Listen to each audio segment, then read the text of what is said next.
भागवत स्वरूप भगवान की जय। ओम गम गणपतये नमः। श्री सरस्वतीये नमः। ओम महालक्ष्मीये नमः। ओम नमो भगवते वासुदेवाय।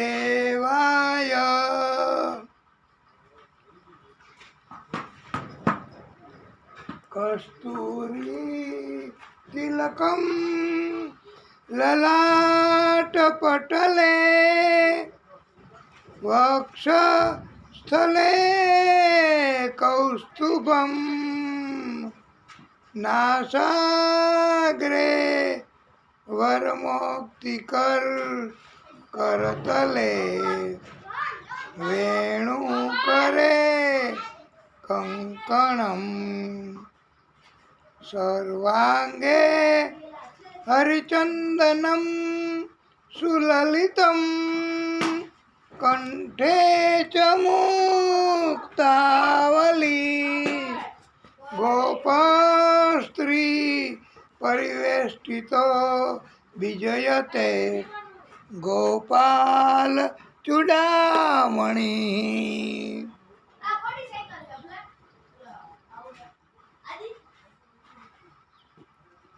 त्वमेव माता च पिता त्वमेव बन्धुः च सखा त्वमेव विद्या द्रविणं त्वमेव सर्व मम देव देव।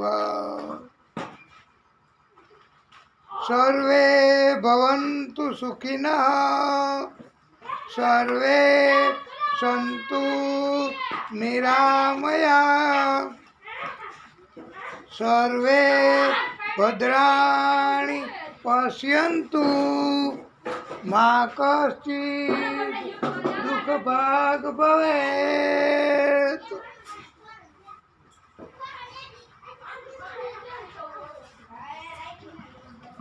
प्रिय भक्तो, આપણે ભગવાનને રાજી કરવા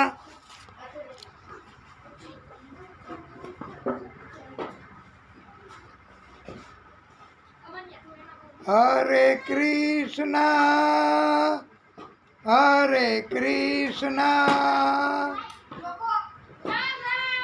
કૃષ્ણ કૃષ્ણ હરે હરે હરે રામ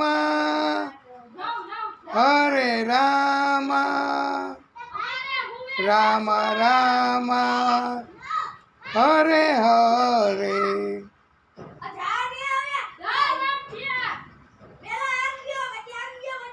ભગવાન ચોક્કસ રાજી થશે। વાલા ભક્તો, આપણે તો સંપૂર્ણપણે આપણું બધું જ ચિત્ત, બધું જ ધ્યાન એ આપણે કથા એમાં રાખવાનું છે અને તો જ ભગવાન એની કસોટી, એની પરીક્ષામાંથી આપણે પસાર થઈ શકશું। નહીતર આપણું કામ નથી હો આ કળિયુગ। અને આ કળિયુગમાં ભક્તિ કરવાની તમારી ઈચ્છા હોય પણ ભગવાનની ઈચ્છા ન હોય તો ભક્તિ કરી ન શકાય। અને ભગવાનની ઈચ્છા તો હોય જ, શું કામ ન હોય? ભક્તિ કરવાની, તમે ભક્તિ કરો એમાં ભગવાન તો રાજી જ હોય છે। પણ એમ છતાંય એમ છે વાલા ભક્તો કે એ તો જો ભગવાને જન્મ જન્મના પુણ્ય ભેગા લઈને મોકલા હોય તો જ તમે આ જન્મમાં ભગવાનની ભક્તિ કરી શકો, નહીતર તમે આ જન્મમાં ભગવાનની ભક્તિ ન કરી શકો. આ કળિયુગ હાલે છે વાલા ભક્તો, અને કળિયુગમાં બહુ અઘરું અને પાછું એ એક ફાયદો તો છે જ ને વાલા ભક્તો, કે કળિયુગમાં આપણે ભક્તિ કરીએ તો ઓછી ભક્તિમાં વધારે ફળ ભગવાન આપે છે, એ પાછું પાકું જ છે. તો આપણે તો ચાલુ જ રાખવાની ભક્તિ, આપણે તો કરવાની જ છે ભક્તિ, અને બહુ ઉત્તમ રીતે ભક્તિ કરવી છે. જો ભગવાનની કૃપા ઘટે નહીં તો આપણે ભગવાનને પણ આપણું કામ નથી પરીક્ષામાં પાસ થવું, ભગવાનની. પણ ભગવાન પરીક્ષા કરતા જ નથી.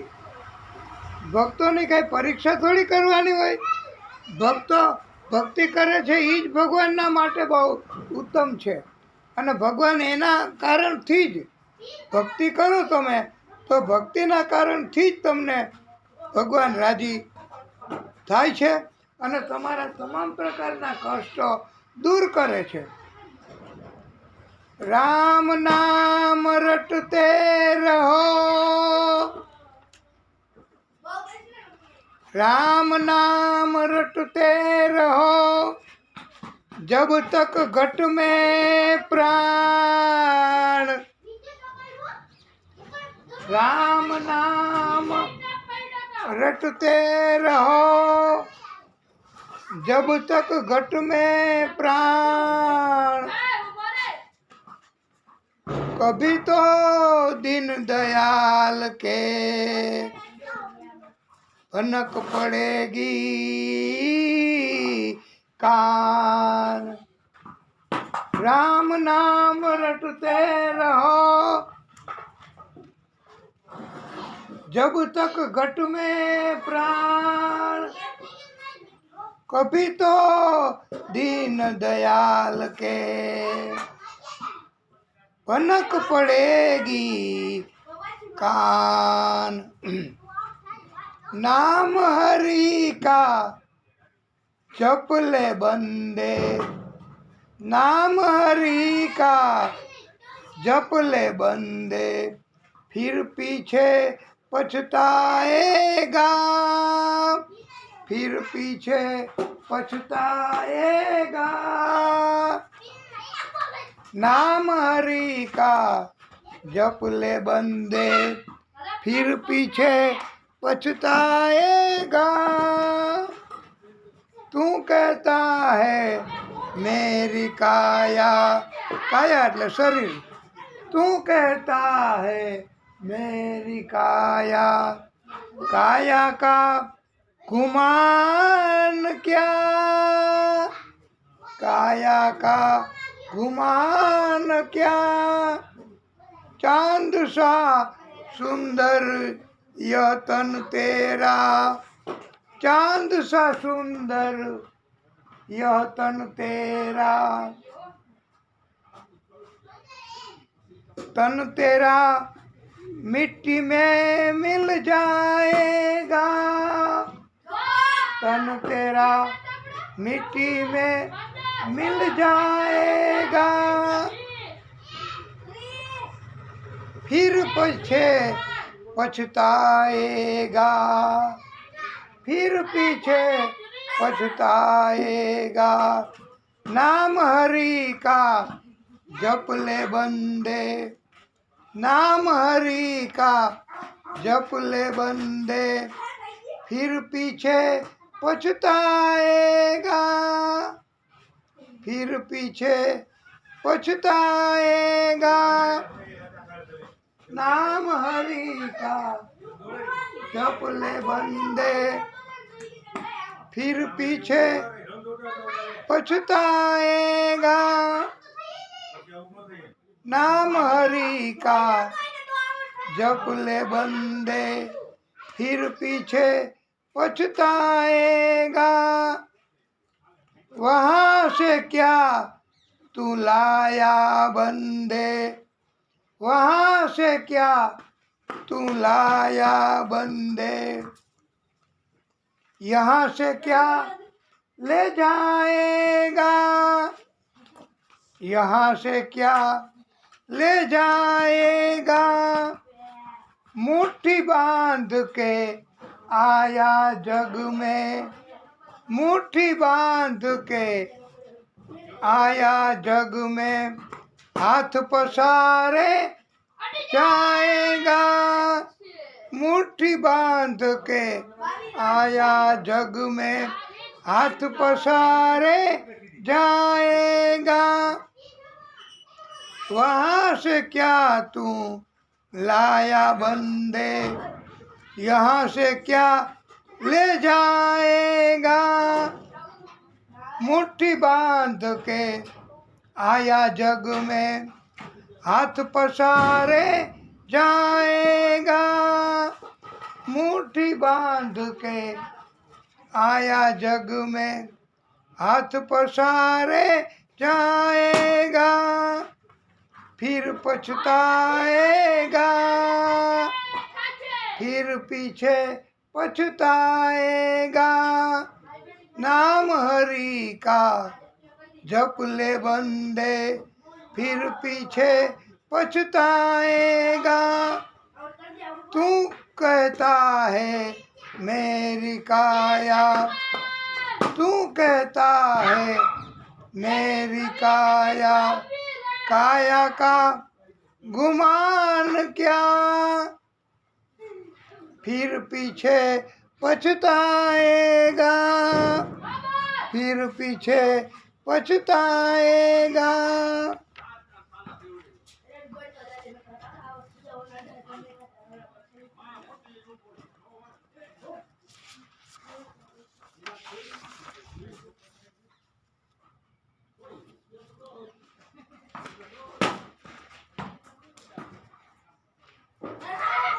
અને એવું કહ્યું છે ને પ્રિય ભક્તો,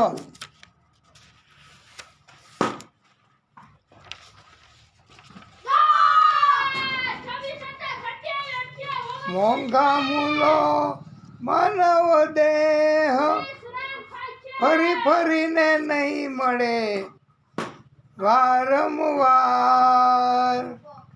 આ બહુ મોંઘા મૂલો છે હો, માનવ દેહ. ભાઈ તું ભજી લેને કીર્તાર, ભાઈ તું ભજી લેને કીર્તાર.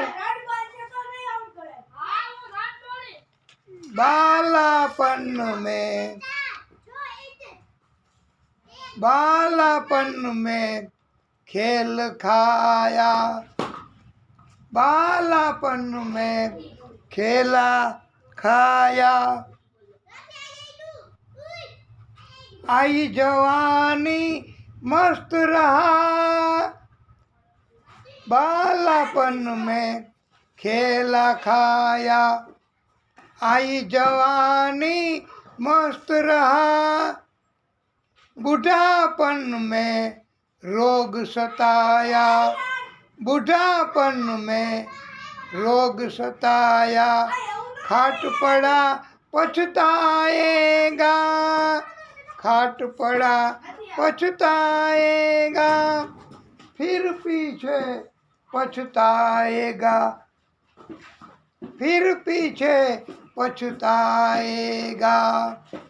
नाम हरि का जप ले बंदे, फिर पीछे पछताएगा, फिर पीछे पछताएगा.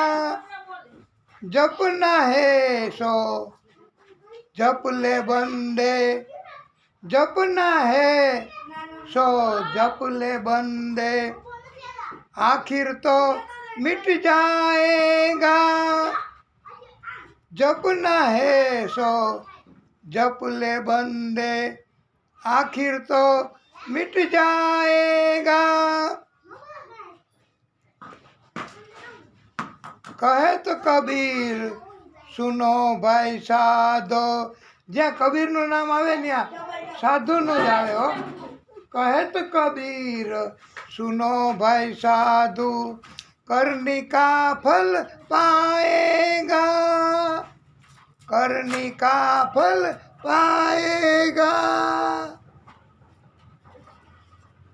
कहे तो प्रताप सुनो भाई संतो, करनी का फल पाएगा,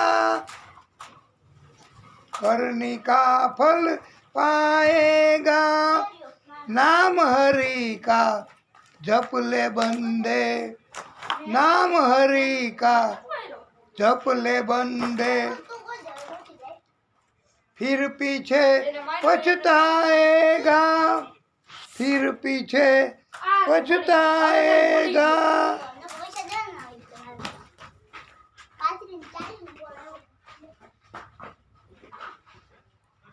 नाम हरि का जप ले बंदे, फिर पीछे पछताएगा।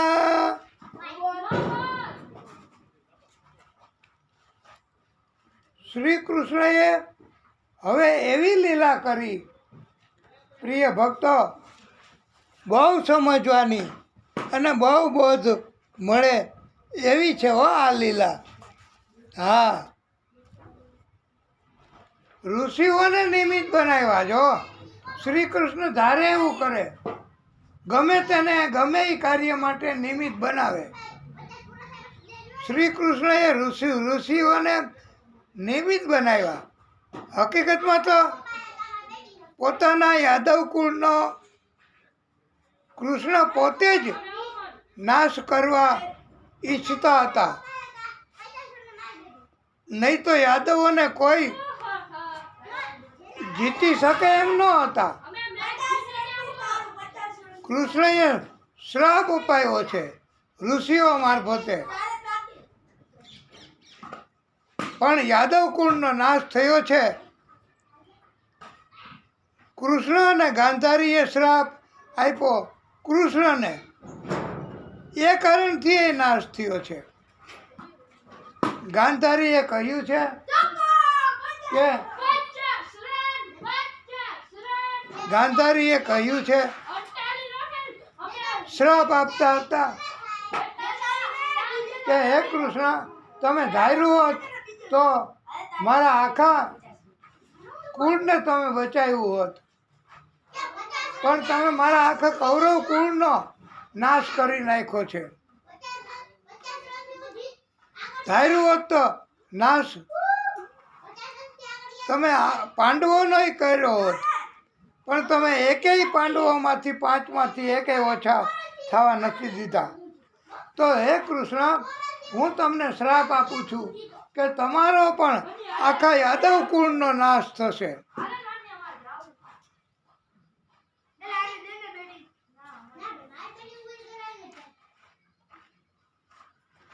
ક્રીડંતસ્તાનું પૌરજ્ય કુમારા યદુનંદના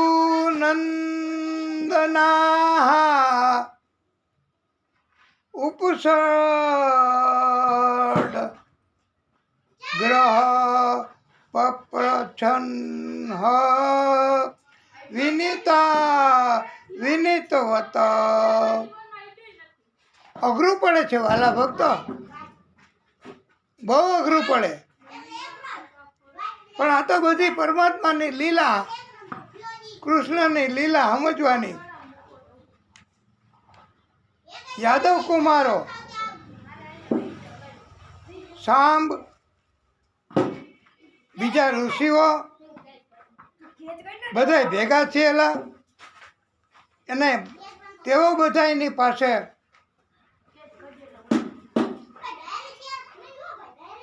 સાંબને સ્ત્રીનો વેશ પહેરાવ્યો અને ઋષિઓની પાસે જઈને પૂછ્યું, આ સ્ત્રીને પ્રસૂતિ શું આવશે? અને એ સ્ત્રી આપને પૂછતા શરમાય છે. ત્યારે ઋષિઓ સમજી ગયા આ યાદવ કુમાર સાંબ પોતે છે. તમે એને સ્ત્રીનો વેશ પહેરાવ્યો છે. ગર્ભવતી નથી, પેટમાં મૂસળ લોખંડનો બાંધો છે. અમો ઋષિઓની ઠેકડી કરવા આ યાદવ કુમારો આવ્યા. વાલા ભક્તો, આમાં એવું જ થાય છે કે ઘણીવાર ઋષિઓ સંતો એની આપણે ઠેકડી થઈ જાય, એની મજાક થઈ જાય તો આપણને ભગવાન નારાજ થાય છે. અને યાદવ કુમારો એ આવી કૃષ્ણએ ભૂલ કરાવી. કૃષ્ણની આ એક જાતની લીલા જ છે ભાઈ. આપણને એમ થાય કે હું ક્યારેય કોઈથી ભૂલ ન કરું, અને આવી મારાથી ભૂલ થઈ ગઈ. પણ ભૂલ કોણ કરાવે? આપણે કાંઈ ભૂલ કે કાંઈ સુધારી શકતા નથી.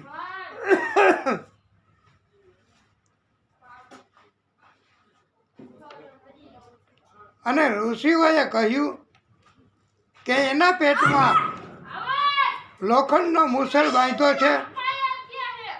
તે લોખંડ તથા મૂસળથી તમારું આખું યાદવ કુળ નાશ પામશે.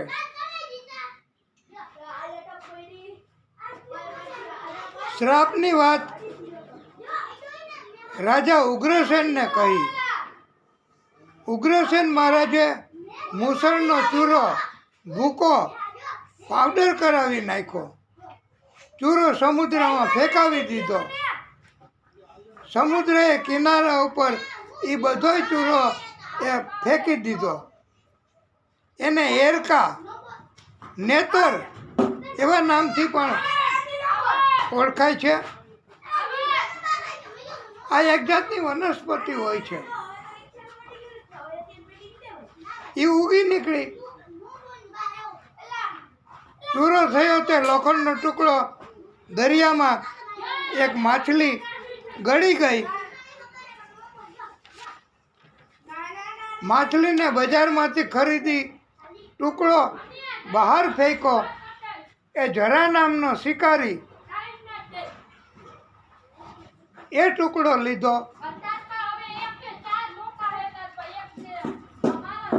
અને શિકારીએ ટુકડો લઈને પોતાના તીરને આગળના ભાગે ફિટ કર્યું. તીરને વધારે પાવરફુલ બનાવવા માટે આવું કરવામાં આવે છે વાલા ભક્તો. એટલે તીર એ સોસરવું નીકળી જાય એવું થઈ જાય છે.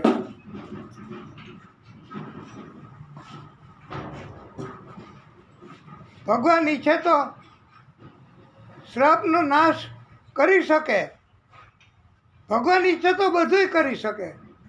ભગવાન હું નથી કરી શકતા, બધુંય કરી શકે. પણ ભગવાનની ઈચ્છા હોવી જોઈએ. ભગવાન ઈચ્છે તો જ બધુંય કરી શકે. અને ભગવાન આપણને ફાયદો કરાવે, લાભ કરાવે. ભગવાન આપણી ઉપર કૃપા કરે, આપણી ઉપર મહેરબાની કરે. અને ભગવાન જો ધારે એવું બધુંય આપણી પાસે કરાવી શકે છે.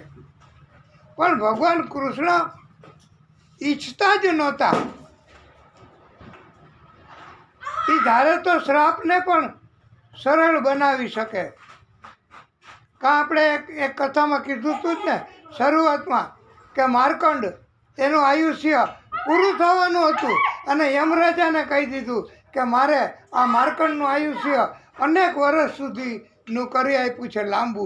ભગવાન બધા યાદવ કુળ, બધા યાદવો એનો નાશ થવાનો એ પાકું. હાલો એ શ્રાપ તમારો પાકો કે આખા યાદવ કુળનો નાશ થશે.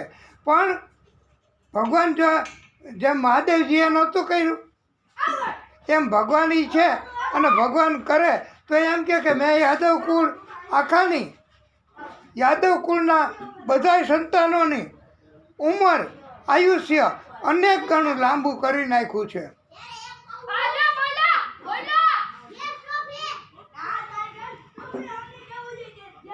તો પછી શું થાય?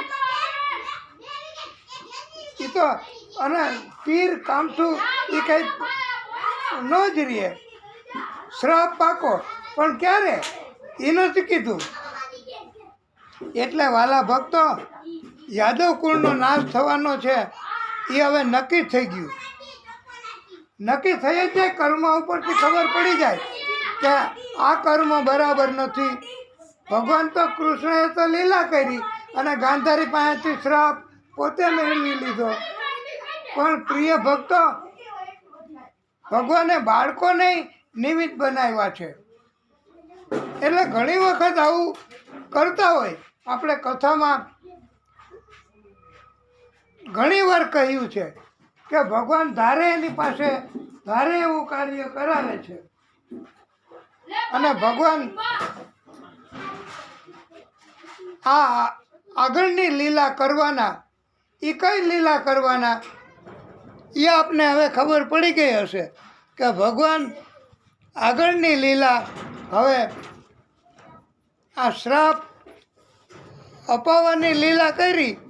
હવે ભગવાન એવી લીલા કરશે.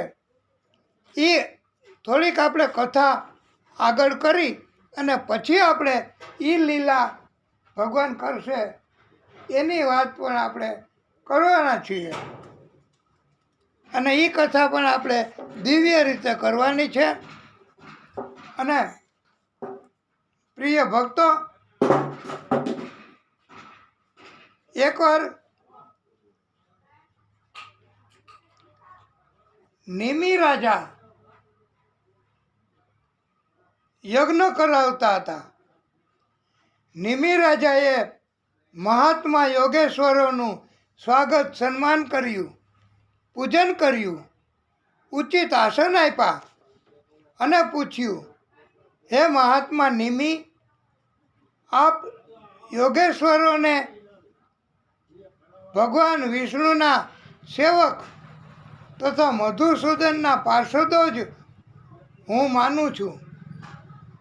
યોગેશ્વરોને નિમિ રાજાએ કહ્યું છે. આ જરાક અઘરું પડશે વાલા ભક્તો. આ આપણે ભગવાનની કોઈ પણ પ્રકારની લીલા જ સમજવી. અને એમ છતાંય ભગવાન આપણી ઉપર કૃપા કરે અને ભક્તિ કરવા દે. ભલે આપણી ઉપર આવી માથા ઉપર અને ગમે તે ભગવાન લીલા કરાવે તોય આપણે કાંઈ કોઈને કહેવું નહીં. આપણે આપણી રીતે ભગવાનનું કાર્ય કરવાનું. જો થઈ શકે ને ભગવાન કરાવે તો. બીજા કોઈને કાંઈ કહેવાનું નથી. મનુષ્યનો અવતાર બહુ દુર્લભ છે. આ નિમિ રાજા કહે છે, હો ક્ષણભંગુર છે. આપ ભાગવત ધર્મના સંબંધમાં જ્ઞાન આપો. આ જ્ઞાન યોગેશ્વરોએ આપ્યું છે તે તમે આપને આપવા પ્રયત્ન કરીશું. યોગેશ્વરોએ જ્ઞાન આપ્યું છે. નિમિ રાજા અને બધા ઋષિઓને. તો વાલા ભક્તો, આવું જ્ઞાન એ આપણે પણ કથાના માધ્યમથી જેટલા ભક્તોને પહોંચે એટલા ભક્તોને આવું જ્ઞાન આપવા આપણી તૈયારી છે. અને આપણે કથા કરવામાં ક્યારેય ઉતાવળ નથી કરવી. હવે મનુષ્યનો અવતાર બહુ દુર્લભ છે. એ તો ખબર જ છે. મોંઘા મૂલો માનવ દેહ મળે નહીં વારંવાર. તો શું કરવાનું? મનુષ્યનો અવતાર શું કામ આપ્યો? કે મનુષ્યમાંથી જ પછી પાર ઉતરી શકાય છે. અને મોક્ષ અથવા બીજા જન્મ ન લેવા પડે એવું થઈ શકે છે. પણ એ બહુ અઘરું કાર્ય છે. ભગવાનની ઈચ્છા અને આપણે ભગવાનના હાથની કઠપુતલીઓ સમાન છીએ ભાઈ. આપણે એમ માનીએ કે હું જ બધું કરું, હું જ બધું કરું. આ મારો પ્રિય, આ મારો અપ્રિય. આ જુઓ ને, આ ધ્રુવની કથામાં આપણે નહોતું કીધું કે આ મારો અણમાનસીનો દીકરો ધ્રુવ અને આ મારો માનસીનો દીકરો ઉત્તમ. પણ હવે આ બધા મનના ખ્યાલ છે. ક્યારે કોનામાંથી આ આત્મા વયો જશે, ક્યારે કોનામાંથી આ ભગવાન વયો જશે, ત્યારે કોઈ જાતની સગાઈ, કોઈ જાતની નહીં રહે. પછી તરત જ આપણે તો બહુ એ કહેવાય એવું કીર્તન નથી. બાકી તો એવું છે કે કોઈ ભેગું નથી આવવાનું, કોઈ ભેગા આવ્યા નથી, ક્યારેય કોઈ ભેગા ગયા નથી, ત્યાંથી કોઈ સંદેશો મોકલાતો નથી. એટલે પ્રથમ યોગેશ્વર કવિ નામના હતા. એમણે કહ્યું છે કે હું એમ માનું છું કે ભગવાનના ચરણોનું શરણ લેવું એ જ ભય રહિત અને સર્વોપરી સાધન છે.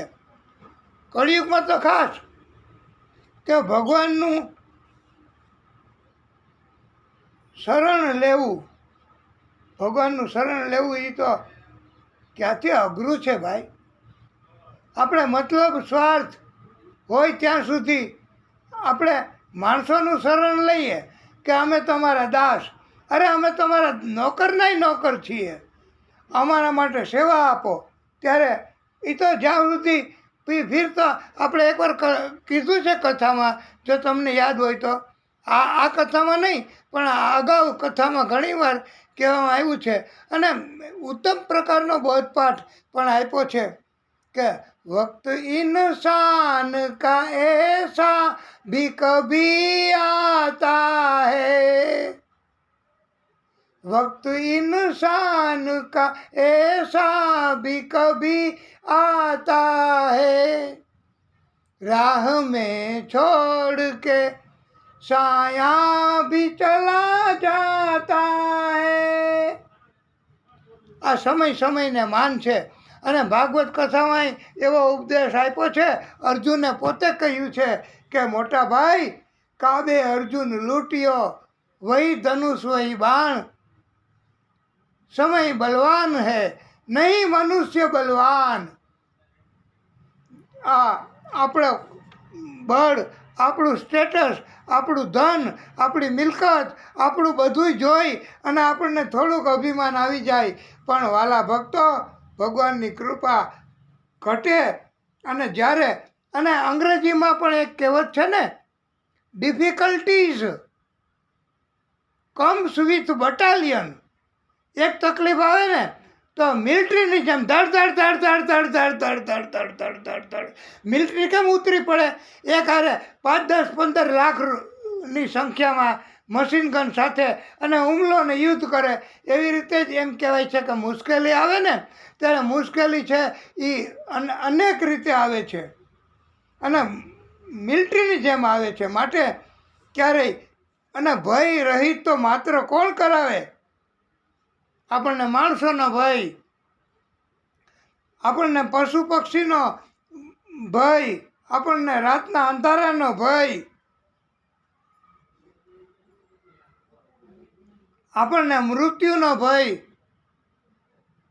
આપણને કેટલા પ્રકારના, અનગિનત પ્રકારના, तुम गिनते जाओ गिनते जाओ गिनते जाओ. આપણું આખું આત્મા હવે ભયગ્રસ્ત જ થઈ ગયું હોય એવું લાગે કળિયુગમાં. અરે આપણે કાંઈક અવાજ આવે તો એ બીક લાગે છે. એનું કારણ છે કે આપણો આત્મા, એની શક્તિ હવે દિવસે દિવસે સમય જાય એવી રીતે ઘટે છે. શરીરની શક્તિ પણ ઘટે છે. અને ત્યારે આપણને કોઈને કોઈનો સહારો લેવાનું મન થાય જ છે કે આપણે આનો સહારો લઈએ, આપણે આનો સહારો લઈએ, આપણે આવી રીતે કરીએ, આપણે આવી રીતે વાત કરી. પણ વાલા ભક્તો, મેરે સારે સહારે ટૂટ ગયે, એક તેરા સહારા બાકી હૈ. એટલે આપણા આ બધાય સહારા, આ દુનિયા જગત, એ બધાય સહારા નકામા છે. આ ગજેન્દ્ર મોક્ષની કથામાં આપણે એ જ કથા કીધી છે. અને આપને આ સ્મરણ કરાવવા માટે કે ભય રહિત કોણ બનાવે? ભય વગરનું માનસ, ભય વગરનો આત્મા. પહેલાંના જમાનામાં જંગલમાં એકલા તપ કરવા નાનું બાળક, એ કારણ કે ભગવાનની કૃપા હતી ધ્રુવજી ઉપર, અને એકલા નીકળી ગયા. અને ભગવાન ઉપર શ્રદ્ધા હતી, અને ભગવાન ઉપર એના માતા પિતાની શ્રદ્ધા હતી કે જા બેટા, ભગવાન તારું રક્ષણ કરશે. અને રક્ષણ કર્યું હોતે ભગવાને. એનું નામ શ્રદ્ધા, એનું નામ વિશ્વાસ. એટલે ભય, આ પરીક્ષિત રાજાને મૃત્યુનો ભય હતો. તો કથા એ સાંભળવાથી, આ ભાગવત કથાથી ભય રહિત થઈ ગયા. એટલે ભાગવત છે એ ભય રહિત બનાવે છે. અને ભાગવત છે ને એ બધાય કરતાં ઉપરી સર્વોપરી સાધન છે. ભાગવત છે એ સર્વોપરી સાધન કહેવાય છે વાલા ભક્તો. અને ભગવાનનું શરણ લેવું એ જ એક મોટામાં મોટું શરણ છે. ભગવાન ક્યારેય દગો નથી દેતા. ભગવાને પોતે કીધું છે, પૂતનાએ કીધું ને, મુંચમામ મુંચમામ, એ છોડી દે મને લાલા. ત્યારે કૃષ્ણએ કીધું જ છે પૂતનાને જવાબ સ્વરૂપે કે મને મારી માએ છોડતા નથી શીખડાવ્યું. આમ તો હું કોઈને પકડતો જ નથી, પણ જેનો પકડું, જેનો સહારો આપું, જેને હું પકડું એને હું છોડતો નથી. એ આ જગતના માણસોને સોંપ્યું છે કે જગતના માણસો એ મોટે ભાગે એવા પ્રકારના હોય છે કે એ તમારો સ્વાર્થ પૂરો થઈ જાય પછી એ કે હું ઓળખતો જ નથી તમને. મતલબ નિકલ ગયા હે તો પહેચાનતે નહીં, यूं जा रहे जैसे हमें जानते નહીં. આપણે તો આ કથાને એટલી બધી દિવ્યતા આપી છે કે આ ભાગવત ધર્મ સમજાયો છે. અને કવિ યોગેશ્વરે કહ્યું છે કે સંસારના પદાર્થોમાં સુખ છે એવું માનવાનું ખોટું છે. મને સંસારનું આ પદાર્થ મળી જાય, મને આ દુનિયામાં, મને આ ગામમાં, મને આ જગતમાં મકાન મળી જાય તો મને સુખ મળે, મને આ ગામમાં વિમાન મળી જાય તો મને સુખ મળે. પણ એવા ખોટા ખ્યાલો છે વાલા ભક્તો. કાંઈ મળે જગતમાંથી તો એમાંથી સુખ મળે એ માનવાનું ખોટું છે. દિવ્ય જ્ઞાન થઈ જાય એને ખબર પડે છે, ભગવાનની કૃપા થાય એને ખબર પડે છે કે સાચું હરિનું નામ, બાકી બધું ખોટું છે. ઓલું નથી કીધું, ઉમા કહું મેં અનુભવ અપના, સત હરિભજન બાકી સબ સપના. એ તો તમે માનશો કે નહીં માનો કે આ પોતે મહાદેવજીએ અને પોતે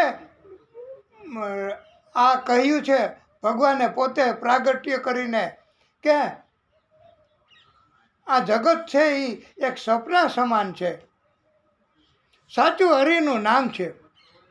અને આ સત્ય સ્વરૂપે જ ભાગવત છે. મનુષ્ય જે કાંઈ કર્મ કરે તે ભગવાનને સોંપી દે, એક સરળ ઉપાય સુખ પ્રાપ્ત કરવાનો, એવું યોગેશ્વર કવિએ સમજાવ્યું છે. મનને ભગવાનમાં પરોવવા માટે, ભગવાનમાં મન આપણું લાગે એ માટે કોઈ પણ કથાનું લાજ મર્યાદા છોડીને ગાન કરવું. કોઈ પણ કથા, ભાગવત કથા, રામકથા, અરે સત્યનારાયણ ભગવાનની કથા, એનું તમે પત્નીની લાજ છોડી દેવી, પુત્રની લાજ મર્યાદા છોડી દેવી, પિતાની લાજ મર્યાદા છોડી દેવી, કોઈ હોદ્દેદારની લાજ મર્યાદા છોડી દેવી, અરે કોઈ મહાન માણસોની પાસે આબરૂ જશે એવી લાજ મર્યાદા છોડી દેવી. અને તમે કોઈ પણ કથાનું ગાન કરશો ને, ભગવાનનું ભજન કીર્તન કરશો ને તો ચોક્કસ તમને આ ભગવાનની કૃપા થશે, અને ભગવાનની કૃપા થશે તો તમારું ભવ પાર ઉતરવાનું પાકું થશે. લાજ મર્યાદા રાખવી એ તો ખોટો અભિમાનનો અંચળો ઓઢવા જેવું છે કે મારી આબરૂ જાય, મારાથી આવું ન કરાય. તમે કેમ નહીંતર કોઈ સગા સંબંધી એને સારું લગાડવા માટે એના લગ્ન પ્રસંગે ઘણીવાર જાઓ છો તો તમે એમ કહો કે આ તો મારે લાડકો વરરાજો છે, આ મારો લાડકો છે દીકરો, એને લગ્નમાં તો મેં એને વચન આપ્યું હતું કે હું એને લગ્નમાં નાચીશ. તો તમે ગમે એટલી ઉંમર હોય તો કેમ જોર આવી જાય છે અને નાચવા માંડો છો? તો આવું ભગવાનમાં આ રાખો. દુનિયાને પણ છોડી દેવી. દુનિયા શું કહેશે? દુનિયા તો કાંઈ ને કાંઈ કહેવાની. દુનિયા હું કે એવું વિચારવાનું જ નહીં. અને કોઈ પણ કથાનું ગાન કરવું એનાથી જ યોગેશ્વરોએ કહ્યું છે કે તમારું કલ્યાણ છે. જેમ ભોજન કરનાર હોય એને તમે એક કોળિયો ભોજનનો તમે પેટમાં જાય તો કેમ શરીરને સંતુષ્ટિ થાય છે? કોળીએ કોળીએ ગ્રાસે સુધા તૃપ્તિ થઈ જતી હોય અને પછી છેલ્લો કોળિયો તો એ કે હવે મારે નહીં હાલે, અરે થોડું લ્યો તમારા મોઢામાં આપું, એ કે ના હવે નહીં હાલે. તો છેલ્લા કોળીએ કેમ કાંઈ નથી હાલતું? એનું નામ સંતુષ્ટિ. જેમ ભોજન કરતા હોય ત્યારે કેમ સંતુષ્ટિ થતી જાય છે, એવી જ રીતે વાલા ભક્તો ખાસ ધ્યાન રાખજો, ખાસ લખી લેજો કે યોગેશ્વરોએ કીધું છે, પહેલાં યોગેશ્વર કવિ કે ક્ષણે ક્ષણે ભક્તિ કરે એને તબક્કે પલે ક્ષણે સેકન્ડે અરે ગીનતે જાઓ.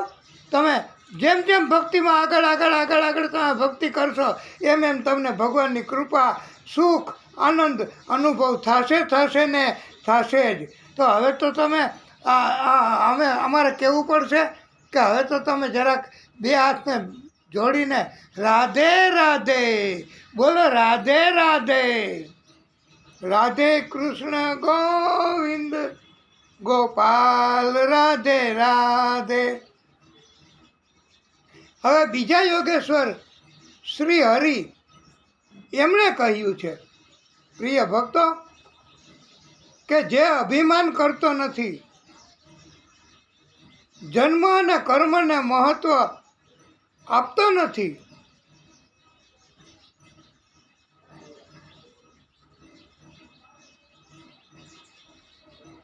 ધન તથા શરીરમાં આસક્ત થતો નથી, જે કોઈ સત્તા રાજ્યલક્ષ્મી તરફ ધ્યાન આપતો નથી, તેનાથી ભગવાન અને આવો ભક્ત ભગવાનથી એક ક્ષણ પણ છુપાઈ શકતો નથી. એટલે કેવું સુંદર મજાનું આ વાક્ય, પણ બહુ અઘરું પડે છે સમજવામાં. પ્રિય ભક્તો, કે જે અભિમાન જ નથી કરતો જરાય, એ તો સમજાણું કે ન સમજાણું? કે જેને ક્યારેય અભિમાન ન હોય એને ગમે એટલું તમે સંપત્તિ મળે, ગમે એટલો હોદ્દો મળે, ગમે એટલું માન સન્માન મળે, પણ એને અભિમાન નથી મળતું. એને અભિમાન કરતો જ નથી. જન્મ કર્મ તો હાલ્યા કરે, એ તો પ્રભુની વાત છે, આપણી વાત નથી. એમાં એને મહત્ત્વ ન આપે. શરીર અને ધન સંપત્તિમાં ક્યારેય એની પાછળ આસક્ત નથી થતો, અને કોઈ સત્તા મળે એમાંય ધ્યાન નથી આપતો. ભગવાન આવા ભક્તથી એક ક્ષણેય છુપાતા નથી, અને આવા ભક્તો પણ ભગવાનથી એક ક્ષણેય દૂર નથી રહેતા. ભક્તોને ભગવાન વગર ગમે જ નહીં, ગમે એમ કરો ને. અને ઘણીવાર આપણને એવી ટેવ પડી ગઈ હોય કે આપણે કથા કરવાની ટેવ પડી ગઈ હોય, કથા કર્યા વગર રહેવાય નહીં, અને કથા થઈ શકે નહીં. બે વાતનું દુઃખ. હવે એમાંથી તો હવે શું કરવું? અને વારે આ કળિયુગ છે ને, કળિયુગમાં તો કોઈ કથા કરવા બોલાવે નહીં. ભગવાનની કૃપા આપણી ઉપર થાય પણ નહીં. કારણ કે હું ઘટતું હોય એ તો ભગવાનને ખબર. કારણ કે આપણામાં શક્તિ ઘટતી જાય, ઘટપણ આવતું જાય, અને આપણને કથા કરવા કોણ બોલાવે? પણ ભગવાન ભક્તિ ઘટે ત્યારે આપણે ભક્તિ વધારવી પડે, અને જેમ જેમ ભક્તિ વધારીએ એમ ભગવાન કાંઈક ને કાંઈક રસ્તો કાઢતા જાય. બસ એ જ. અને ભગવાનથી આપણે ન છુપાઈ શકીએ કે આપણાથી ભગવાન ન છુપાઈ શકે. તમે ભગવાનને ગોતવા જાઓ, ભગવાનને તમે બહાર ગોતા કરો, પણ ભગવાને કીધું હું તારા આત્માની અંદર જ છું. તે ન્યા નથી જોયું, નકર તને ખબર પડી જાત કે હું ક્યાં છું. આપણા નવું ફિલ્મ નથી ઉતર્યું લાલો, એમાં કીધું મેં તો પ્રભુ मैंने तुमको सभी जगह पर ढूंढा है. ત્યારે ભગવાને જ કીધું છે કે તूने એક જગા પર નહીં ઢૂંઢા. એ કે ક્યાં નથી ગઈ તું? એ કે તેરા આત્મા કે અંદર મેં વહાં બેઠા था.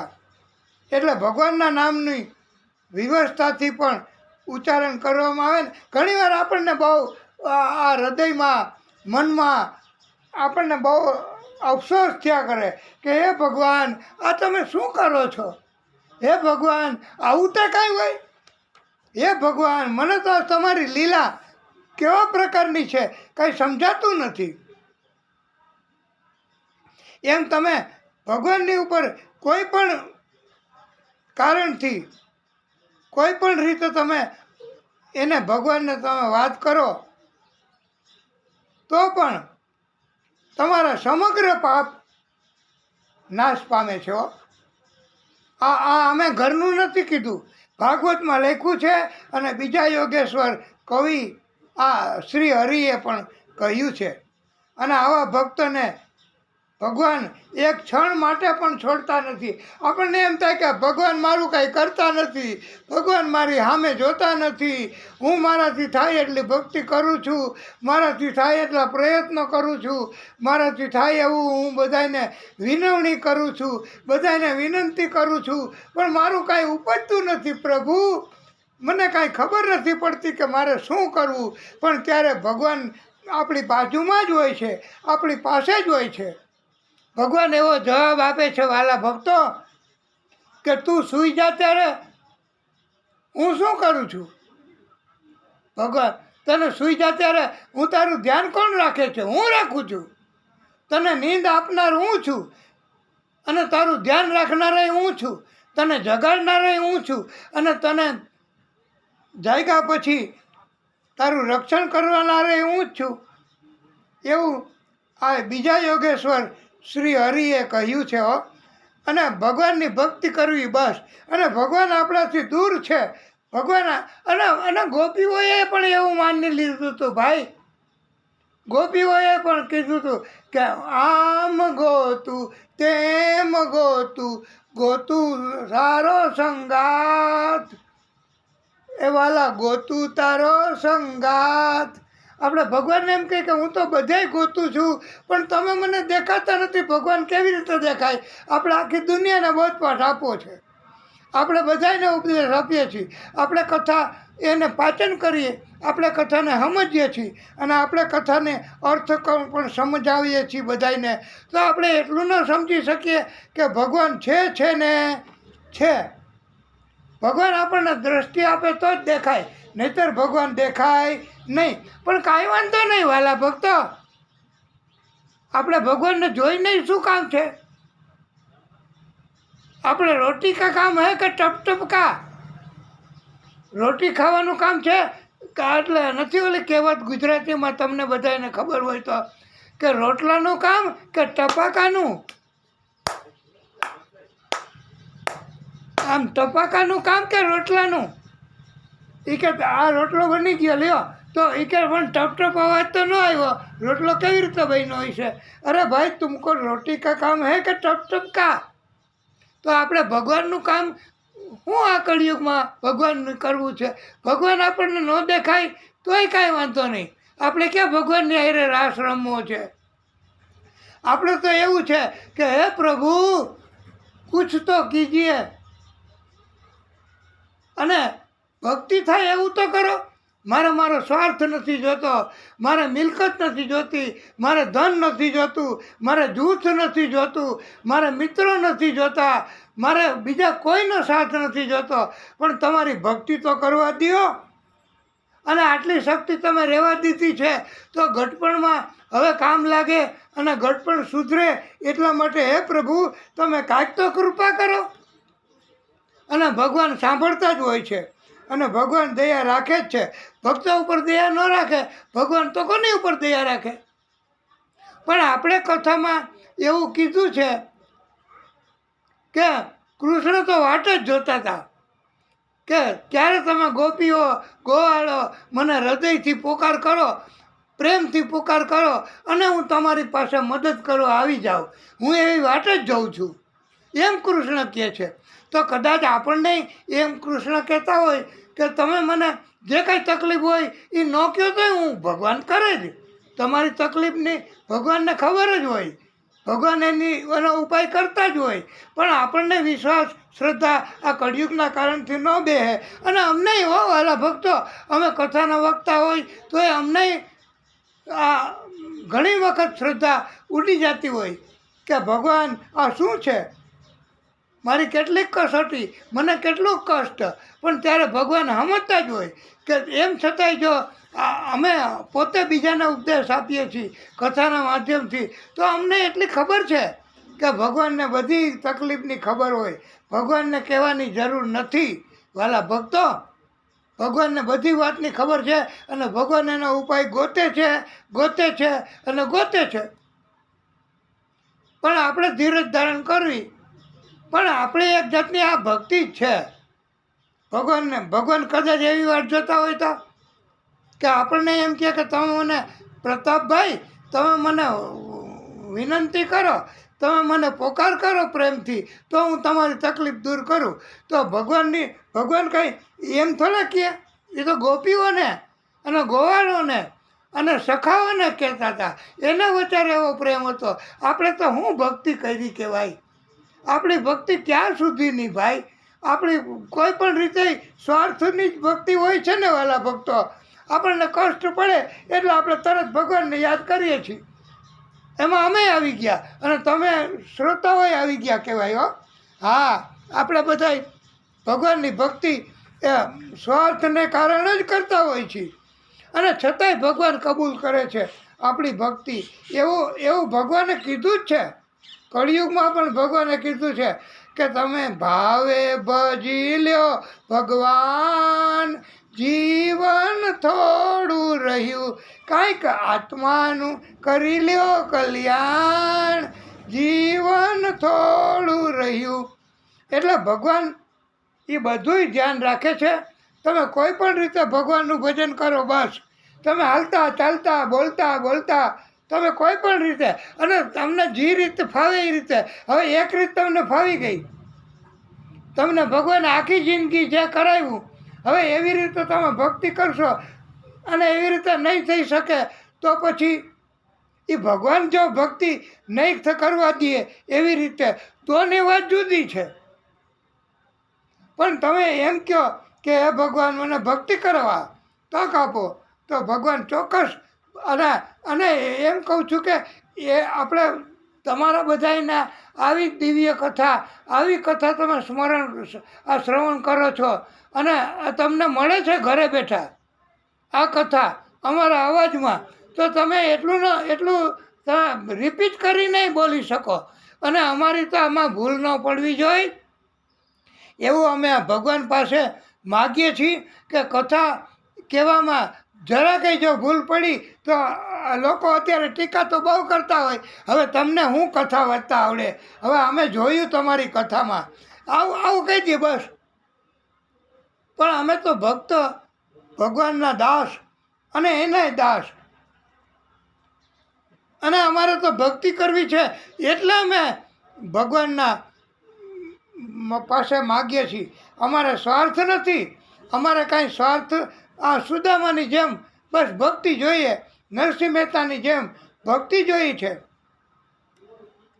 અને બધા જીવોનું સર્જન આ ત્રીજા યોગેશ્વર અંતરિક્ષજી એમણે કીધું છે કે ભાગવતનો મુખ્ય વિચાર, ભાગવત એટલે હું તો આદિપુરુષ ભગવાન નારાયણ એ બધાય જીવ એના આત્મા છે. મૂળ સર્વોચ્ચ શક્તિ કોણ? તમે માતાજી કહો, પિતાજી કહો, ભગવાન કહો, મહાદેવજી કહો કે કૃષ્ણ કહો, રામ કહો, પરશુરામ કહો, નારદજી કહો, કોઈ પણ તમે યોગેશ્વરો કહો, બધાય ભગવાનનો જ પ્રાગટ્ય છે. અને બધાયની અંદર એક એક જીવની અંદર એના આત્મા, એમાં કોણ છે? આ મૂળ શક્તિ, આદિશક્તિ, સર્વોચ્ચ શક્તિ. એ પછી તમે એને ગમે એ રૂપમાં ભજો. તમને રૂપ માતાજીનું ગમે તો માતાજીના રૂપમાં ગમો, તમને મહાદેવજીનું રૂપ ગમે તો તમે મહાદેવજીના રૂપને પસંદ કરો. તમને જેનું રૂપ ગમે એના રૂપમાં તમે એને ભજન કરો તો ભગવાન તમારી ઉપર કૃપા કરે. ભગવાન એમ ન કહે આ ઘણાય આપણને એવા માર્ગે ચડાવવા માટે થઈને આ દુનિયા તો ભાઈ આપણને અવળા માર્ગે ચડાવી દો. એનો એક દાખલો આ ભાગવતમાં આપ્યો છે કે એકવાર એક ભક્તને વાહન ડૂબતું હતું અને ભક્તએ કીધું, હે માતાજી, આ મારું વાહન ડૂબે છે, તમે એને બચાવી દો. પછી થોડીક વાર થઈ અને કીધું, હે મહાદેવજી, આ મારું વાહન ડૂબે છે, તમે એને બચાવી દો. પછી થોડીક વાર થઈ ત્યારે એમ કીધું, હે કૃષ્ણ, આ મારું વાહન ડૂબે છે, તમે એને બચાવી દો ડૂબતું. અને આવી રીતે એણે હનુમાનજીને, ગણેશજીને, માતા સરસ્વતીને બધાય ભગવાનને યાદ કર્યા. અને ભક્તને એમ થયું કે કાં ભગવાન, તમે કોઈ મને મારું વાહન ડૂબતું તો એને બચાવવા ન આવ્યા? તમે કેમ નથી આવતા બચાવવા? ત્યારે માતાજીએ એવો જવાબ દીધો કે મને એમ હતું કે મહાદેવજી બચાવવા જશે. મહાદેવજીએ એવો જવાબ આપ્યો કે મને એમ હતું કે માતાજી બચાવવા જશે. અને કૃષ્ણએ એવો જવાબ આપ્યો કે મને એમ કે રામજી બચાવવા જશે. રામજીએ એવો મને જવાબ આપ્યો કે મને એમ કે કૃષ્ણ બચાવવા જશે. વાલા ભક્તો, ભગવાનમાં કોઈ દી આવો ભેદ છે જ નહીં. એ કે માતાજીને બોલાવે છે એ જાય, રામજીને બોલાવે છે એ જાય, કૃષ્ણને બોલાવે છે એ જાય. અરે આવો તો આપણને ગેરમાર્ગે દોરવા માટે થઈને દાખલો આપ્યો છે. અને એમ કીધું છે કે ભજન તમે કરો તો હનુમાનજીનું જ કરો અને રામજીનું જ કરો. કે તો પછી બીજા કોઈ માણસો છે એ તમે ભાગવત ધર્મનું પાલન કરતા હોય કે બીજો ધર્મ પાળતા હોય કે બીજો ધર્મ, તો તમે એનો વિરોધ શું કામ કરો છો? કોઈ ધર્મમાં એવું નથી લખ્યું કે સત્ય ન કરવું. કોઈ ધર્મમાં એવું નથી લખ્યું કે જીવની હિંસા ન કરવી. બધાય ધર્મમાં એમ કીધું છે કે સત્ય બોલવું, સત્યનું આચરણ કરવું, એ બધાય ધર્મમાં માને છે. તો પછી અને આદિશક્તિ, સર્વોચ્ચ શક્તિ, આ તો બધા એના પ્રાગટ્યો છે. અને પ્રાગટ્યો ભગવાનના પોતાના જ છે. એકો ના હમ બહિ સ્વહુશ્યામી, એકમાંથી મને અનેક થવાનો. અને બધાયના આત્માની અંદર કોણ છે? તમે એક નાનામાં નાનું મચ્છર લઈ લ્યો અને મોટામાં મોટો હાથી લઈ લ્યો, તો મચ્છર અને હાથી એના આત્માની અંદર કોણ છે? ભગવાન પોતે, આદિશક્તિ પોતે. એમાં નથી મહાદેવજી, નથી એમાં માતાજી, નથી એમાં કોઈ ભગવાન, કોઈ પ્રાગટ્ય, કોઈ ગણેશજી, કોઈ હનુમાનજી. એ બધાયના આત્માની અંદર એક જ છે. સર્વોચ્ચ શક્તિ, આદિશક્તિ, આદિપુરુષ ભગવાન એ જ છે બધાયના આત્માની અંદર. અને એણે જ આખી સૃષ્ટિનું સર્જન કર્યું છે. આખી સૃષ્ટિ, આખી દુનિયા એણે બનાવી છે. અને પરમાત્માનું સ્વરૂપ જ છે આ દુનિયા. આ દુનિયા પરમાત્મા વગર ન હાલે, એ પાકું. આ દુનિયા પરમાત્મા વગર ન હાલે. પણ પરમાત્માને આ દુનિયાની જરૂર નથી પડતી હો. હા, પરમાત્મા છે એને દુનિયાની જરૂર નથી પડતી. દુનિયાને પરમાત્માની જરૂર પડે છે. માટે પરમાત્મા સર્વોપરી છે અને આ દુનિયા તો પરમાત્માએ પોતાને રહેવા માટે બનાવી છે અને એટલે ભગવાન એટલા પૂરતા ભગવાન દુનિયામાં રહે છે. બાકી દુનિયાની જરૂર નથી હો ભગવાનને. જેમ આપણે મકાનની જરૂર છે એવી રીતે દુનિયાને નથી જરૂર ભગવાનની. દુનિયાને ભગવાનની જરૂર છે પણ ભગવાનને દુનિયાની જરૂર નથી. એટલે બધાય સૃષ્ટિમાં આ સૃષ્ટિનું સર્જન કર્યું ને શૂન્યમાંથી, એ આપણે દિવ્ય રીતે કથા તો કીધી જ, પણ ત્રીજા યોગેશ્વર અંતરિક્ષજીએ કહ્યું છે કે કોઈએ દેહનું અભિમાન ન કરવું. સુખ દુઃખ એમાં ફસાઈ જવાનું કારણ અભિમાન છે. સુખમાં ફસાઈ જાય, દુઃખમાં ફસાઈ જાય, જન્મ મરણના ચક્કરમાં ફસાઈ જઈએ. એનું કારણ એક જ કે થોડું કંઈ જો અભિમાન આવ્યું અને એકબીજાના કર્મના બંધન થઈ ગયા તો કર્મના બંધનના કારણે જન્મ બીજા લેવા પડે છે, સુખ અને દુઃખ પણ આવે છે. માટે એક જન્મ પૂરો થાય પછી મૃત્યુ થાય, પછી બીજો જન્મ થાય છે. પૃથ્વી, દુનિયા, જગત એમાં આપણે આવવા જવાનું અપડાઉન તો થયા જ કરે છે વાલા ભક્તો. જેમ આપણે નથી ઘણા જામનગરથી કાલાવડ, કાલાવડથી જામનગર અપડાઉન કરતા હોય છે. આવે ને જાય, આવે ને જાય, એને કહેવાય અપડાઉન. તો અપડાઉન કરતા હોય ત્યારે એને વારે વારે આવવું પડે છે.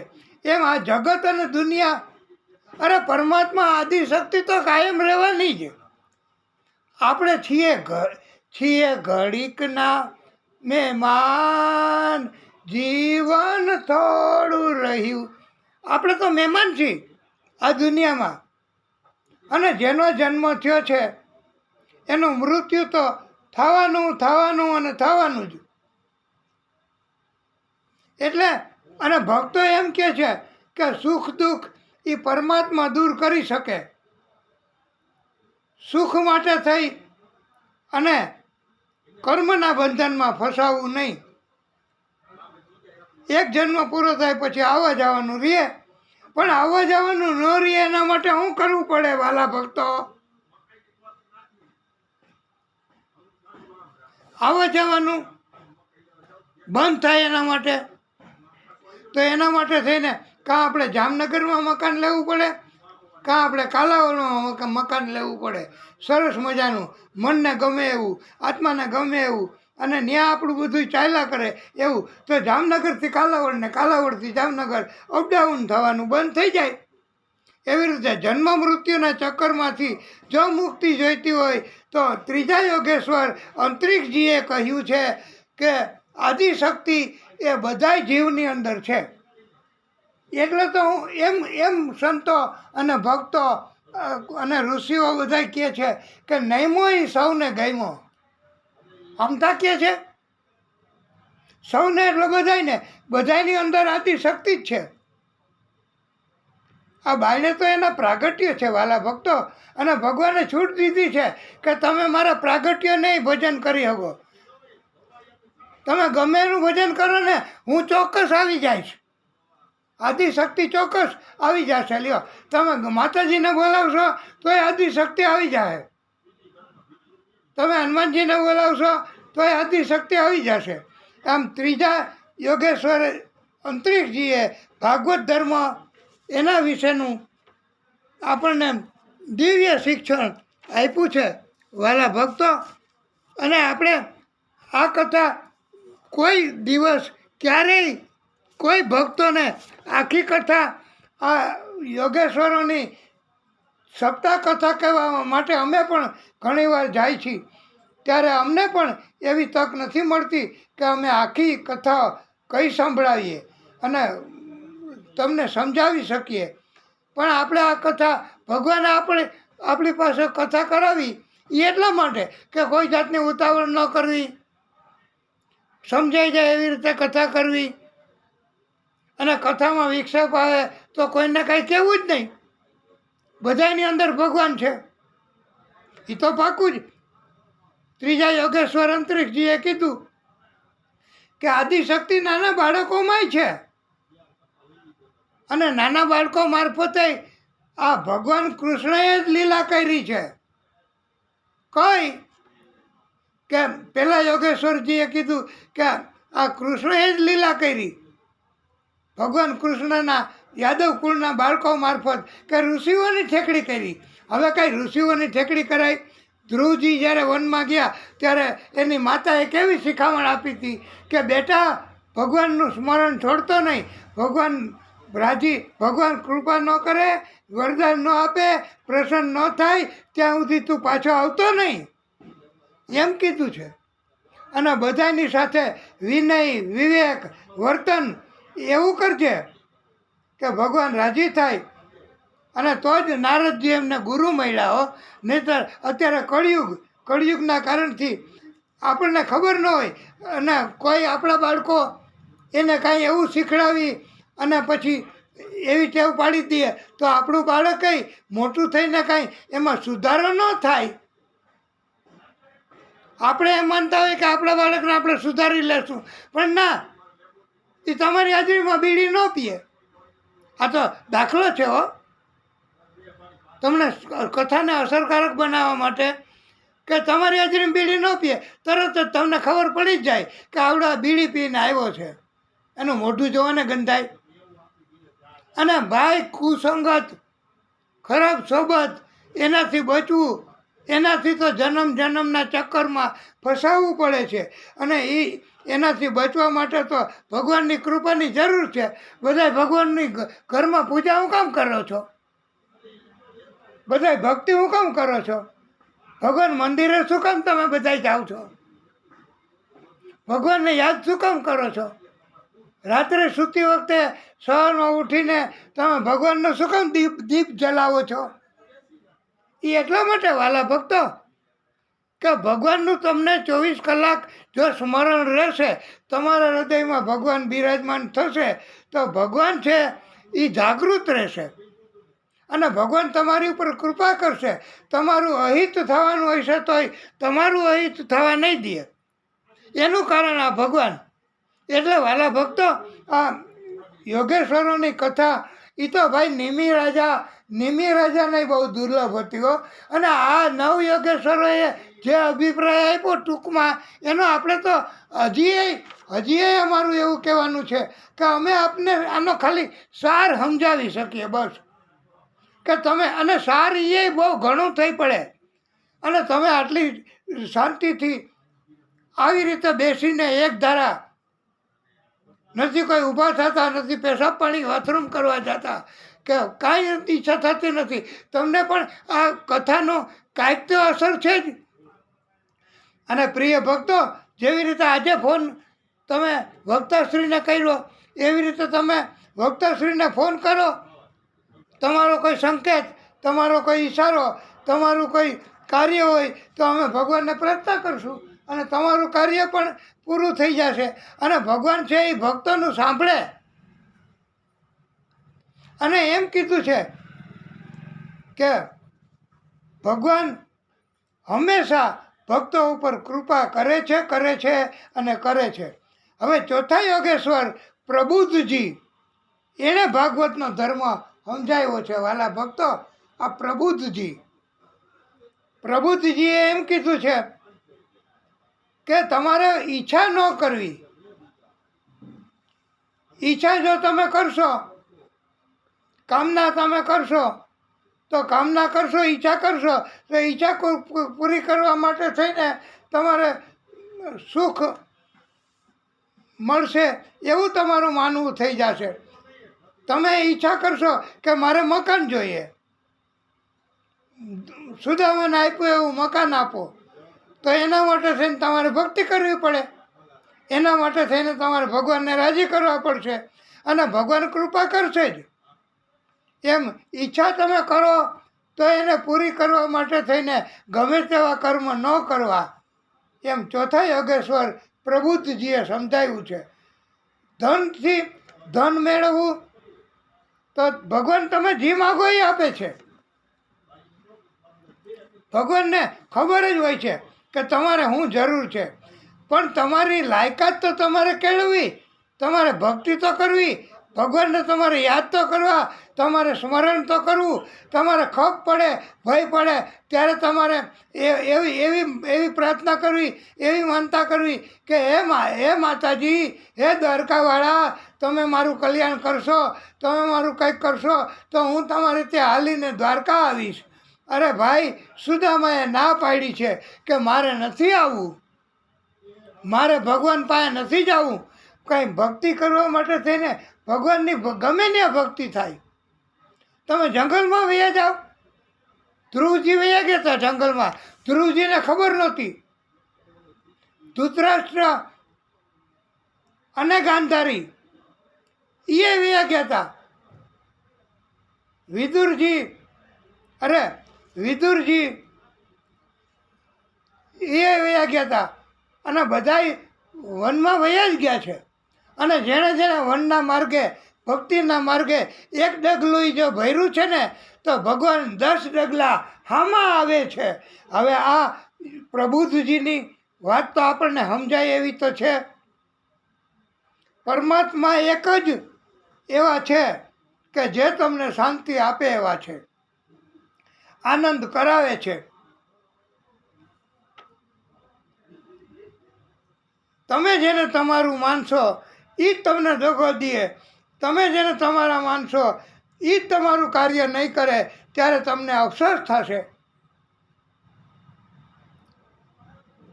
અને એમ કીધું છે કે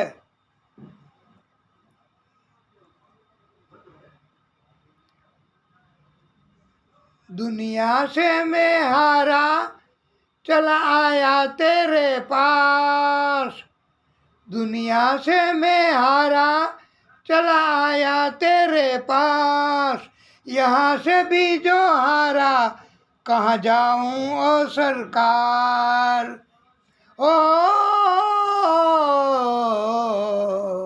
એટલે ભક્તે એમ કીધું છે, હે ભગવાન, આ દુનિયા છોડીને તો હું તમારી પાસે આવ્યો અને તમે મને દગો આપો, તમે મારો હાથ નહીં પકડો, તમે મને ટેકો નહીં આપો, તમે મારું કાર્ય નહીં કરો અને અહીંયા જો હું હારી જઈશ તો હું ક્યાં જઈશ. આ ભક્તનું કહેવાનું છે. અને એ તમને ખબર પડી ગઈ ને. દુનિયા સે મેં હારા ચલા આયા તેરે દ્વાર, યહાં સે ભી જો હારા कहाँ जाऊँ मैं सरकार. અને આ એક પંક્તિ એવી સરસ છે, સારા દોષ હે મેરા, ભગવાનને કહે છે ભક્ત, સારા દોષ હે મેરા કરતા હું સ્વીકાર. બધોય દોષ મારો છે, બધોય અપરાધ મારો છે, એ હું ભક્ત કહે છે કે હું કબૂલ કરું છું પ્રભુ, હું મોટો અપરાધી છું. અને આપણે નથી માતાજીની સ્તુતિ કરતા ત્યારે ખોટો ખરો પણ ભગવતી હું છું તમારો, જાંડ્યધાર દૂર કરી સતબુદ્ધિ આપો, મમ પાહ્યમ ભગવતી ભવ દુઃખ કાપો. હે પ્રભુ, આ યોગેશ્વર પ્રબુદ્ધજી કહે છે કે હે ભગવાન, આ તમારી પાસે હું આશા લઈને આવ્યો છું, મેં ભક્તિમાં માર્ગે ડગલું માંડ્યું છે, તો તમે મને હાથ ઝાલીને નહીં ખેંચી લ્યો, તમે મને તમારી પાસે નહીં ખેંચી લ્યો તો તમારા મને દુનિયામાં ફેર હું, તમારા મને જગતમાં ફેર હું. જગત મતલબી છે, જગત સ્વાર્થી છે, પણ ભગવાન તમે તો સ્વાર્થી નથી ને. અરે તમારો સ્પર્શ માત્ર જો થઈ જાય ને, તમારી કૃપા માત્ર થઈ જાય ને, તો હે ભગવાન, મારા બધાય જન્મ જન્મના પાપનો નાશ થઈ જાય છે. આ યોગેશ્વર પ્રબુદ્ધજી એમ કહે છે કે ભગવાનના ભક્તો એનો પલભરમાં ભગવાન એમ કહે છે કે તું મને સોંપી દે, હું તારું બધુંય કરીએ. અને નથી કહેતા માં સૂચા શંકા નહીં કરીશ, અને તું મને કહેવાય પરિત્ર અને એમ કીધું છે ને કે તું મને બધુંય સોંપી દે. સર્વધર્માન પરિત્યજ્ય મામેકમ શરણમ વ્રજ. આનો અર્થ ખોટો કરે છે ભક્તો. ઘણા ભક્તો પોતાનો સ્વાર્થ મુજબ પોતાનો આનો અર્થ કરતા હોય. ભગવાને એમ કીધું છે કે તું આદિશક્તિ, મૂળ શક્તિ, સર્વોચ્ચ શક્તિ કે જે બધાની અંદર હું છું, એમ પ્રભુજીએ કીધું છે કે આદિશક્તિ બધાની અંદર છે. તમારે બીજા કોઈ એના પ્રાગટ્ય એને ભજવાની કે એને કોઈ જરૂર નથી, અને છતાંય તમે ભજો તો એમાં મને કાંઈ વાંધો નથી. એવું સમજાવ્યું છે યોગેશ્વરે. ભગવાનને કોઈ ભેદ નથી હો. તમે ચુસ્ત વૈષ્ણવ, તમે ચુસ્ત, અને નથી કહેતા કે બલિહારી ઉસ ઘટ કી जिस घर में नाथ श्रीनाथ હોય, એ ઘટની, એ આત્માની, એ શરીરની બલિહારી. ઘટ ઘટ મેરો સાઈયા, ખાલી ઘટ નહીં કોઈ. એ આના ઉપરથી કીધું ભાઈ, પ્રભુજીએ કીધું છે યોગેશ્વરજીએ કે બલિહારી ઉસ ઘટ કી, જીસ ઘટ શ્રીનાથ હોય. શ્રીનાથ એટલે આદિશક્તિ. શ્રીનાથ એટલે નાથજી નહીં હોય તો એમ થાય કે આ શ્રીનાથજીના ભક્ત છે, આ વૈષ્ણવો છે, એનું ભાગવત છે. પણ ના, ભાગવત છે એ બધાયનું છે. ભાગવત છે એ બધાય ધર્મનું, બધી જાતિનું, બધાય જીવોનું, બધા સજીવ એનું, અને બધાની અંદર ભગવાને કીધું છે કે હું છું. તો હવે તો આ યોગેશ્વર પ્રભુજીએ આપને સમજાવ્યું છે.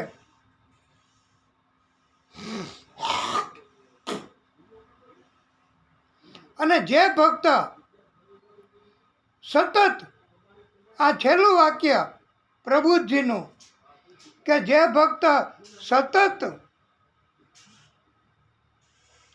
ભક્તિ કરતો રહે છે, દિવસ અને રાત, દિવસ અને રાત, દિવસ અને રાત ભક્તિ કરતો રહે, એ ભક્ત નારાયણમાં લીન થઈ જાય છે. એ ભક્ત નારાયણમાં તન્મય થઈ જાય છે. આ ચોથા યોગેશ્વર પ્રભુજીએ સમજાવ્યું છે વાલા ભક્તો. હવે પાંચમો યોગેશ્વર શ્રી પીપલાયનજીએ કહ્યું છે, પરમાત્મા આ દુનિયાની ઉત્પત્તિ કરે છે. પરમાત્મા એટલે પાછું જો ગેરસમજ ન કરતા વાલા ભક્તો. પરમાત્મા એટલે આદિશક્તિ, મૂળ શક્તિ, સર્વોચ્ચ શક્તિ કે જેનો શરૂઆત નથી, અંતે નથી, અને અત્યારે છે અને રહેશે.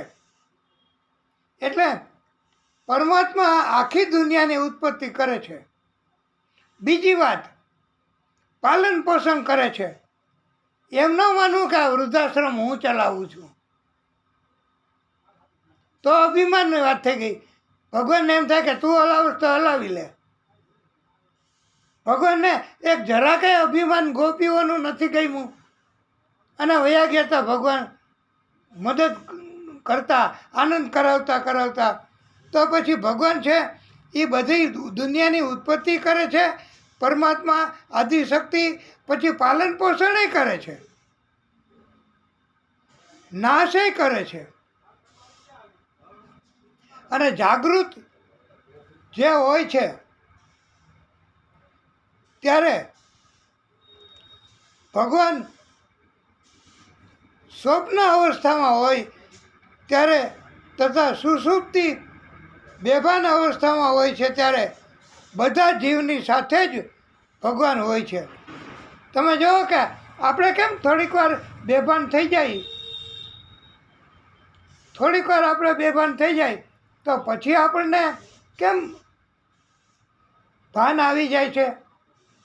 બેભાન હોય ત્યારે આપણું અંદર ભગવાન તો હોય જ, વયા નથી જતા આપણા અંદરથી, ભગવાન તો અંદર જ હોય.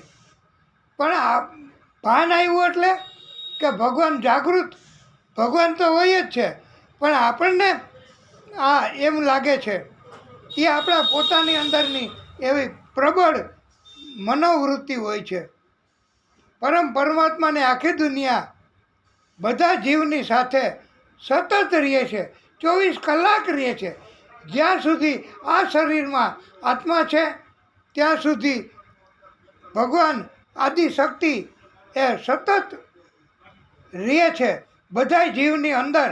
એટલે અમારી અંદર એ ભગવાન છે, તમે બધા શ્રોતાઓની અંદર એ ભગવાન છે, અરે આપણા નોકરની અંદર એ ભગવાન છે, અરે આપણા સેવકની અંદર એ ભગવાન છે, અરે આપણા ભક્તની અંદર એ ભગવાન છે, અરે આપણે જ્યાં નોકરી કરવા જાય છીએ ન્યાય ભગવાન છે. અને ભગવાન હંમેશા આપણું કલ્યાણ ન કરે ભક્તનું, તો ભક્તિ અને જેવી રીતે એક નાનું બાળકનો દાખલો તમને સમજાવવા માટે આપવો છે. જો તમને ઈચ્છા હોય તો, નકર જો ઉતાવળ હોય તો હવે બંધ કરીએ આપણે, કે પછી કથાને વિરામ આપશું. પણ ઉતાવળ નથી ને તો ભલે. કે એકવાર એક નાનું બાળક હતું ને, એક નાના બાળકે કીધું કે મામા ચોકલેટ. તો એની માએ કીધું કે બેટા ચોકલેટ તો તે હમણાં 3 ખાધી, હવે ચોકલેટ પછી કાલે આપીશ, આજે નહીં આપું. તો એ કે ના મામા, આઈ ડોન્ટ લાઈક યુ.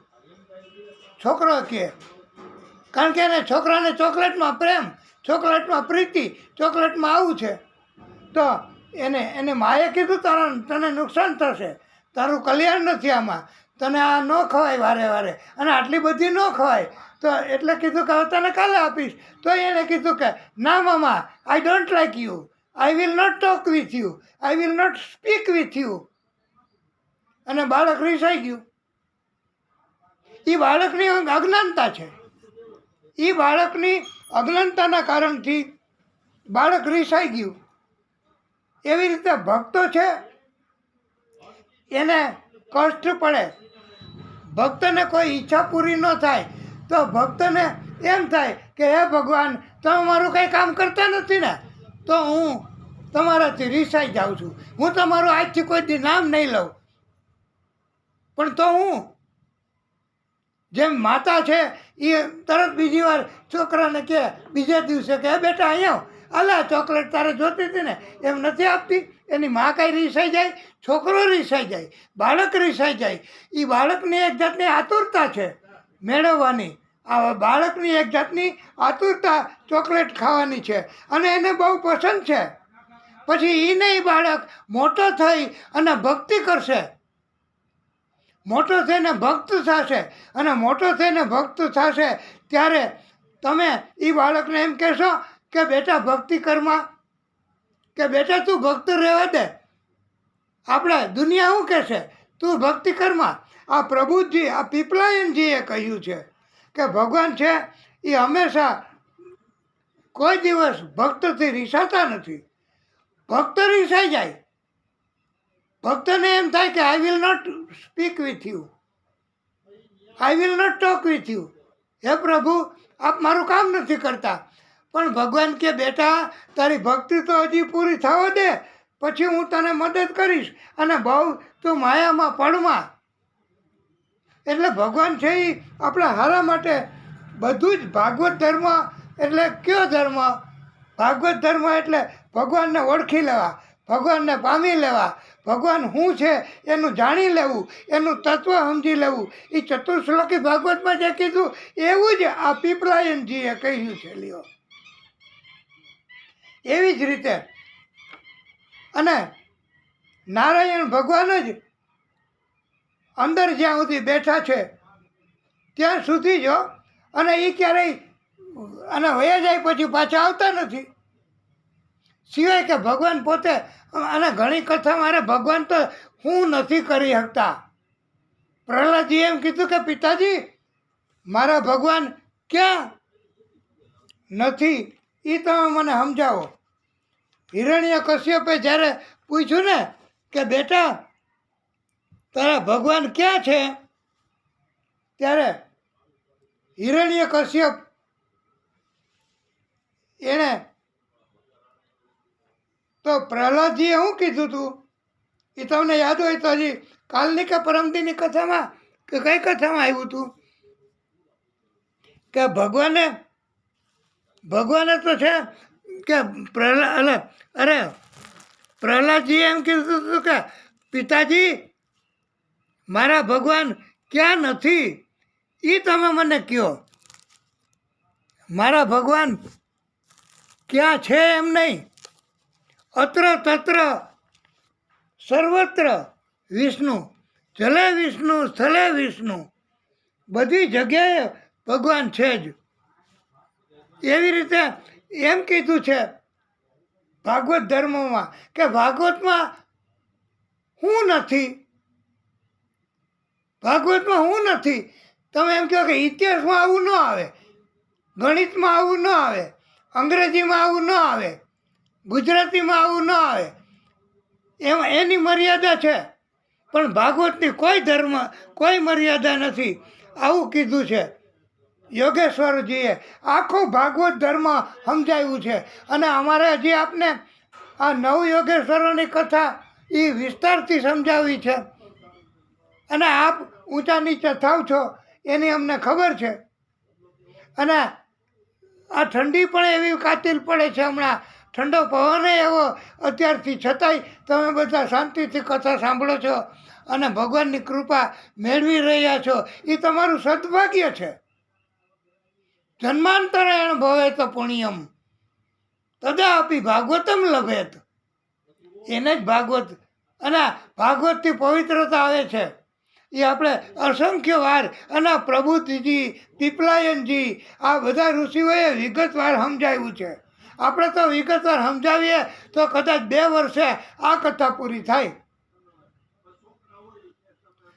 પણ અમારી મર્યાદા છે કે અમે સમજાવવામાં પણ ટૂંકા પડીએ.